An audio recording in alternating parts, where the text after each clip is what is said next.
Assalamualaikum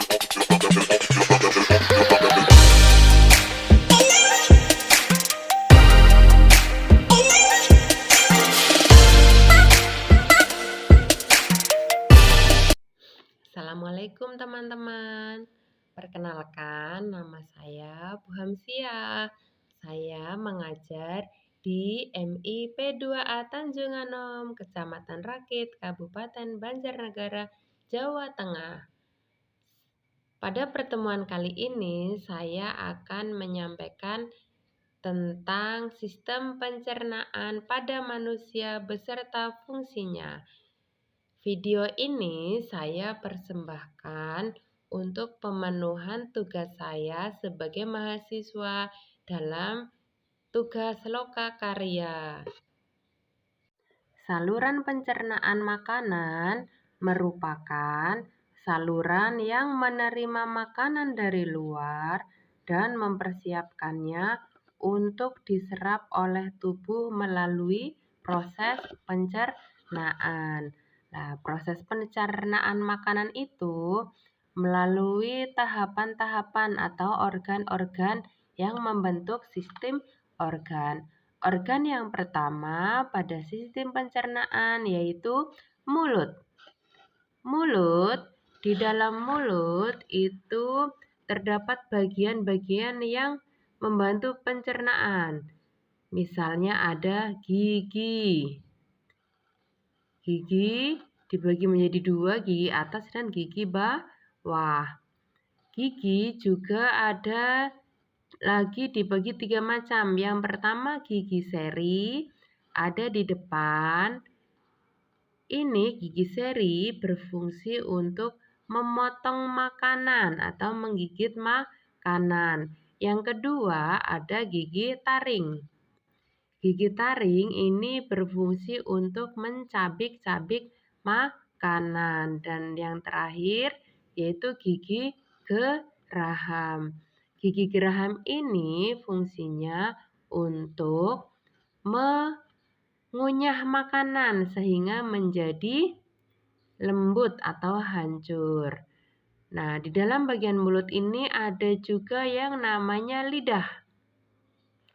Lidah ini memiliki fungsi sendiri-sendiri, yaitu diantaranya sangat banyak. Diantaranya membantu menelan makanan. Yang kedua, membantu dalam proses mengunyah makanan. Yang ketiga, terdapat papila atau tunas pengecap, sehingga lidah dapat merasakan rasa manis, asam, asin, dan rasa pahit. Nah, lidah juga berfungsi untuk membolak-balikan makanan ketika sedang dicerna atau dihancurkan supaya merata. Nah, yang terakhir, bagian terakhir di dalam mulut yaitu ada kelenjar ludah. Kelenjar ludah menghasilkan ludah atau air liur, atau dalam bahasa Latinnya bernama saliva. Air liur mengandung enzim petialin. Enzim petialin berfungsi mengubah zat tepung menjadi zat gula. Kelenjar ludah dalam rongga mulut ada 3 pasang, yaitu kelenjar parotis, kelenjar submandibularis, dan kelenjar sublingualis. Organ pencernaan yang kedua yaitu kerongkongan. Kerongkongan merupakan organ pencernaan yang menghubungkan mulut dengan lambung. Otot kerongkongan dapat berkontraksi secara bergelombang sehingga mendorong makanan masuk ke dalam tubuh. Gerakan ini disebut gerak peristaltik. Makanan yang ada dalam kerongkongan hanya sekitar 6 detik. Bagian pangkal pada kerongkongan yang disebut dengan faring berotot lurik. Otot lurik ini pada kerongkongan bekerja secara sadar menurut kehendak kita dalam proses menelan makanan. Nah, kerongkongan ini panjangnya kurang lebih hanya sekitar 25 cm. Organ pencernaan yang ketiga yaitu lambung. Lambung merupakan saluran pencernaan yang berbentuk seperti kantong.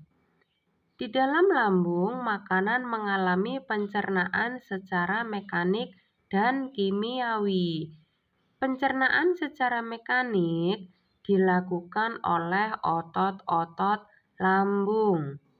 Kontraksi otot lambung akan mengaduk-ngaduk makanan dan mencampurnya dengan getah lambung. Getah lambung berfungsi untuk membunuh kuman-kuman yang bercampur dengan makanan. Getah lambung juga berfungsi untuk memecah makanan agar mudah diserap oleh usus. Getah lambung dihasilkan oleh dinding lambung. Proses pencernaan makanan menggunakan getah lambung inilah yang dinamakan dengan proses pencernaan secara kimiawi. Getah lambung mengandung enzim-enzim sebagai berikut. Yang pertama yaitu asam klorida atau HCl. Berfungsi membunuh kuman yang terbawa oleh makanan. Yang kedua yaitu pepsin. Berfungsi untuk mengubah protein menjadi pepton. Renin dan kasein, kedua enzim ini hanya dimiliki oleh bayi.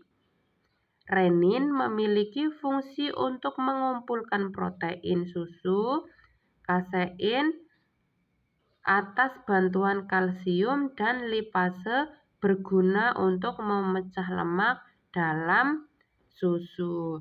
Nah, itu tadi fungsi dari lambung. Organ pencernaan yang keempat yaitu usus halus. Nah, usus halus merupakan usus terpanjang dalam saluran pencernaan makanan. Di dalam usus halus terjadi proses pencernaan secara kimiawi dan penyerapan sari-sari makanan. Di dalam usus halus terdapat enzim yang berasal dari dinding usus halus. Enzim tersebut meliputi sukrase atau mengubah sukrosa menjadi glukosa dan fruktosa. Yang kedua, enzim maltase yang berfungsi untuk mengubah maltosa menjadi glukosa. Dan laktase mengubah laktosa menjadi glukosa. Usus halus sendiri terdiri dari 3 bagian, yaitu usus 12 jari atau disebut duodenum, usus kosong atau jejunum, dan usus penyerapan atau disebut ileum. Diperhatikan ya, ada duodenum, jejunum, dan ileum. Nah, sedangkan usus 12 jari atau tadi duodenum, makanan di dalam usus 12 jari dicerna secara kimiawi dengan bantuan getah pankreas dan getah empedu.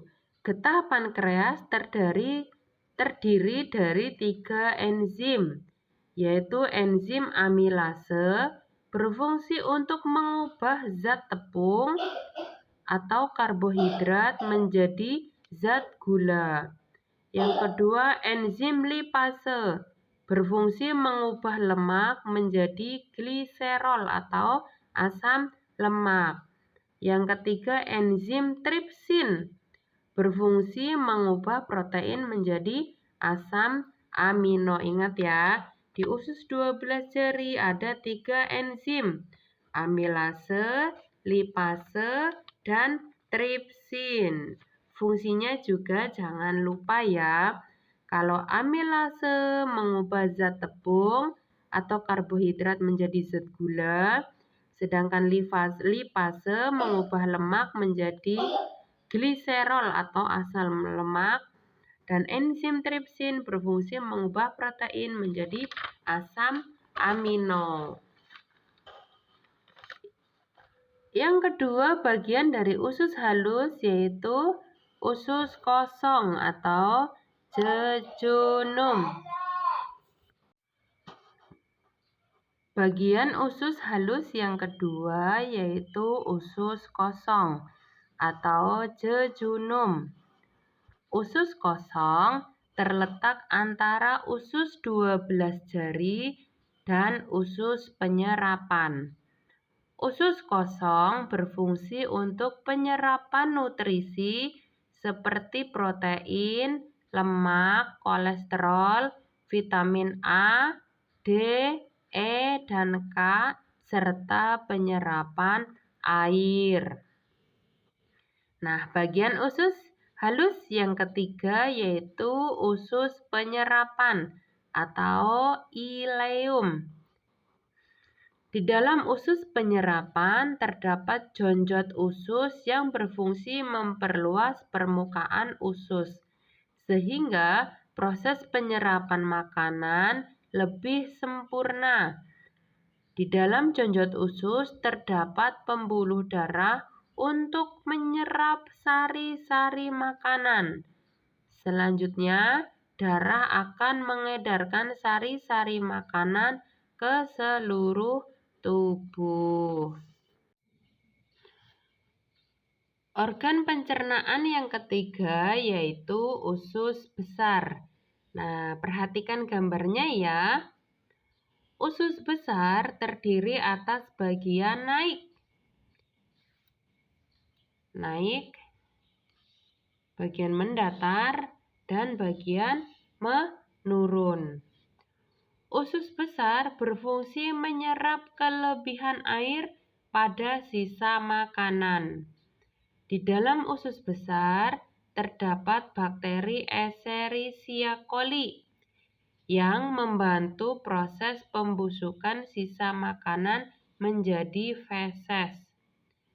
Feses di dalam usus besar secara teratur oleh gerakan peristaltik menuju ke rektum atau poros anus.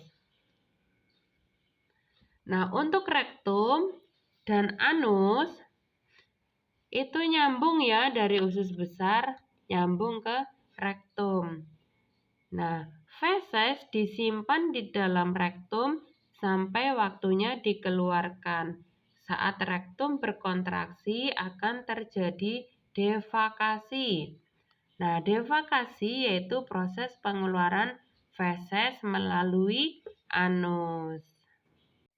Nah, itu dia tadi penjelasan saya tentang organ-organ pencernaan beserta fungsinya yang terjadi pada sistem pencernaan. Semoga video saya kali ini bisa bermanfaat untuk teman-teman yang sedang memerlukan informasinya. Saya ucapkan terima kasih atas perhatiannya dan jangan lupa like and subscribe-nya ya teman-teman. Sekian, wassalamualaikum warahmatullahi wabarakatuh.